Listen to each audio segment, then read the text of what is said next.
السلام عليكم ورحمة الله وبركاته. ازيكم عاملين ايه؟ النهاردة ان شاء الله جاية اعمل معاكم حاجة جديدة. هعمل معاكم المسجد دوت. اتمنى تيجوا القناة وتشوفوا طريقته، سهلة جدا وبسيطة وما خدتش وقت. ان شاء الله يعجبكم وهيدي بهجة وفرحة للولاد كده في البيت، هيحسوا برمضان. هستناكم. موني هتسيب لكم الرابط في صندوق الوصف تحت، وكمان هسيب لكم في اول كومنت الرابط ان شاء الله بتاع القناه وبتاع الفيديو. يا رب الفيديو يعجبكم. ما تنسوش بعد ما تخلصوا عند موني تجولي. وشكرا لموني، والسلام عليكم ورحمه الله وبركاته. السلام عليكم حبايب قلبي، عاملين ايه؟ يا رب كلكم تكونوا بخير. عملنا مع بعض السنه دي زينه قويه جدا لرمضان، اتمنى تشوفوها. هسيب لكم كل اللينكات تحت عشان تنبهروا بعربه الفول والفانوس بفكرتين جداد، وكمان زينه من الفوم مفيش اروع من كده. النهارده هنعمل مع بعض مدفع رمضان، ويلا بسرعه عشان نشوف مكوناته. هو سهل قد ايه وبسيط ونلحق نعمله. وما تنسوش تفعلوا علامه الجرس عشان يوصل لكم مني كل جديد. وكمان لو انت جديده اتمنى تنضمي لعيلتي من خلال كلمه سبسكرايب اللي تحت الفيديو. اول حاجه محتاجاها الكرتون، حوالي 4 عجلات من دول، يعني 4 دوائر، حجمهم حجم السولوتيب بالظبط، اللي هو الكبير ده. الدايره الخارجيه مش الداخليه، تمام؟ يعني مش من جوه، لا من بره. بترسميها وباستخدام القطر بتفرغي الرسمه بتاعتك بكل سهوله. هتعملي منها 4 عشان انا عايزاهم عجلتين كده، يكون العرض بتاعها حلو جدا وسميك، تمام؟ وكمان فكره العربه في فكرتين. كانت فكره برول المناديل، لكن للاسف الرول اتقطع، تمام؟ هستخدم بداله الشيش طاووق، محتاجينه. ومحتاجين ازازه فانتا الصغيره دي، طبعا الحجم زي ما انت عايزه، بس ده انا الحجم ده اللي انا هستخدمه زي ما انتم شايفينها يعني، تمام؟ يعني حجمها يبقى كيوتي. محتاجين قماش الخياميه، لو مش عندك مش مشكله خالص، ممكن تغلفيه بالورق او اي قماش انت حباه، بس ده بواقي من الفانوس والعربه. وهحتاج شرايط رفيعه بالشكل ده، هقول لكم ليه هنستخدمها. حوالي 12 شريطه صغيره، تمام؟ مقاس العجله بتاعتي، يعني مقاس منتصف العجله بتاعتي من هنا، تمام؟ وكمان ورق فوم قطعه صغيره. ومحتاجين الورق بتاعنا اللي هو الورق الفويل والاسترس ده. وممكن نستخدم كمان الغطا الصغير ده، هنشوف في الاخر هنحطه ولا لا. حبايبي هبتدي باستخدام الشمع او السولوتيب زي ما انت حابه. هلزق كل اتنين مع بعض عشان يديني سمك زي ما قلت للعجله، وبالشكل ده حبايبي هبتدي اعمل لها زي فتحه من المنتصف بتاعي، تمام؟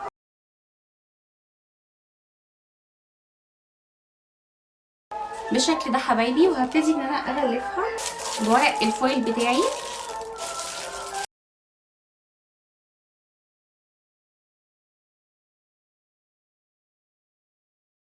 وبكده اكون غلفتهم. وبعد ما غلفتهم لزقتهم بالشمع تاني، علشان انتي بقى ممكن تستخدمي السولوتيب علشان بس ايه ما تفكش منك، لان دي عجله كبيره. هبتدي اجيب عصا شيش طاووق وابتدي ان انا اشوف الخرم بتاعها اللي انا خرمته. طبعا هيدخل بكل سهوله ويخرج من الناحيه التانيه. هفتح لها بس الفتحه بتاعتها كده حبايبي. هنيجي دلوقتي حبايبي عشان نخلص الحاجه بتاعتنا بسرعه. هنيجي بالاسترس ده، هبتدي ان انا احدد العجل بتاعي من فوق بالشكل ده باستخدام الشمع، وهلفه على طول حبل واحد، تمام؟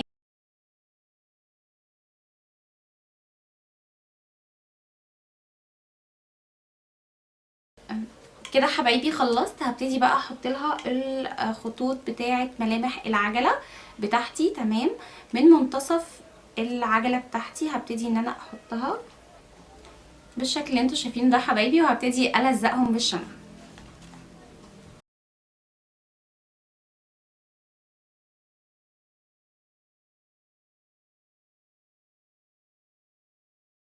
كده حبايبي نكون خلصنا. زي ما انتم شايفين شكل العجل لسه طبعا في الوسط، لما نحط الشيش طاووق هنشوف شكلها النهائي. نيجي لعصا الشيش طاووق، تمام؟ هبتدي ان انا بس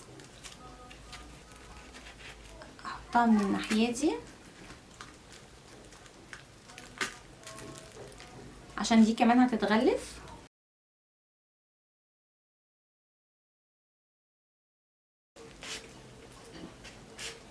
كده حبايبي فكره بقت واضحه معانا، تمام؟ هشوف بقى انا عايزه احط الحجم بتاعي ازاي بالشكل ده. هي كده مناسبه جدا وحجمها مناسب. هبتدي اقص طبعا الجزء ده والجزء ده. تمام، هقصهم ونشوف هنعمل في ده ايه. وبعد ما قست الحجم بتاعي تمام، هبتدي احط عصا شيش طاووق والزقها بالشمع على ورق الفوم ده عشان يبقى الاسطوانه بتاعتي بدل رول المناديل لو مش عندي.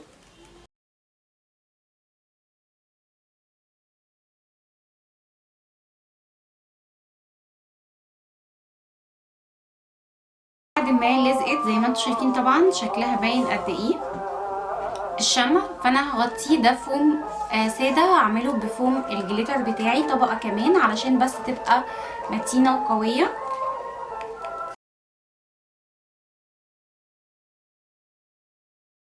كده حبايبي نكون خلصناها. شايفين شكلها قد ايه بقى جميل وكمان بقى سميك اكتر، وصلنا للسمك المناسب. هبتدي بعد كده ادخل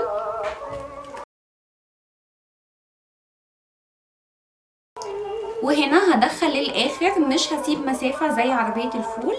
تمام، وهبتدي اقص الزياده دي قصتها. هبتدي احط الشمع بتاعي كده حبايبي، هسيبها تجف بقى. تمام، ونشتغل في التانية. انا عملتها الاول عشان يعني ايه تنشف وتاخد وقت.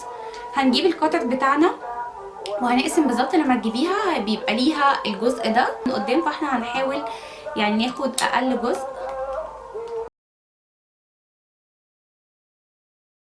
ده كده الشكل بتاعنا لما يبقى كده. فعايزين طبعا نغلفه، وهنبتدي نحط برضو حلقة بحيث ان هو يبان اضيق شوية. تمام، هجيب ورق الفويل بتاعي عشان اعرف اعمل شكلها اكتر واتحكم فيها اكتر، وكمان عشان شكلها من جوه يبقى مناسب معايا، ومن تحت ما يبقاش باين البروز بتاعتها دي.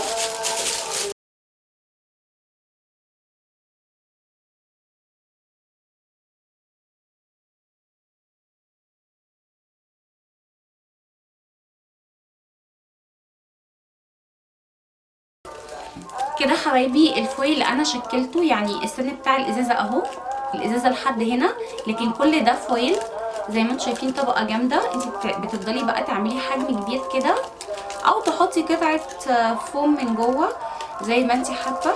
بس انا شايفه كده ان شكلها كده، يعني شكله كده بقى احلى. هو شكله كده على فكره جميل جدا. غلفه بالقماش بتاع الخياميه.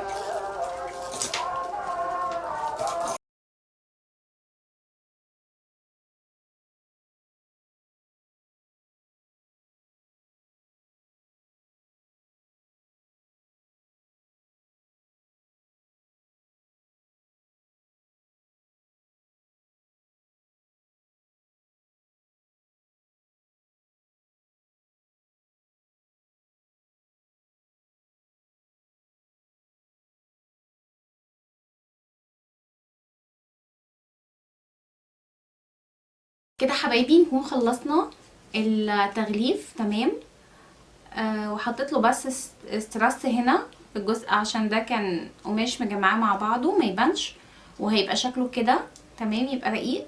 والغطا ده غلفته بالفويل برضو، هيتحط من ورا كأنه الفتحة اللي بيتحط فيها الطلقات النارية او الكرات النارية بالشكل ده.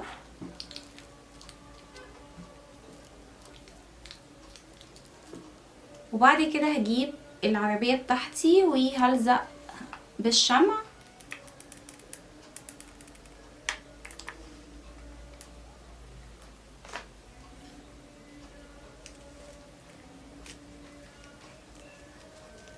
المدفع بتاعي وهثبته كده حبايبي. نكون خلصنا، يا رب يكون عجبكم وتعملوه وتنفذوه، سهل وبسيط. وهسيبكم بقى مع فيديو ليه عشان تشوفوا شكل النهائي، وما تنسوش تعليقاتكم الجميله واللايك والشير، واشوفكم ان شاء الله على خير ومع السلامه قلبي. وده شكله بعد ما سبت. شايفين قد ايه جميل وقد ايه انيق. ممكن تحطيه على السفره، على اي شوفونيره زي ما انت حابه. شكله كيوت جدا جدا جدا وانيق وجذاب في نفس الوقت. اتمنى تنفذوه وتعملوه، سهل وبسيط. وتشاركوني صوركم على الانستجرام والفيسبوك. منتظركم.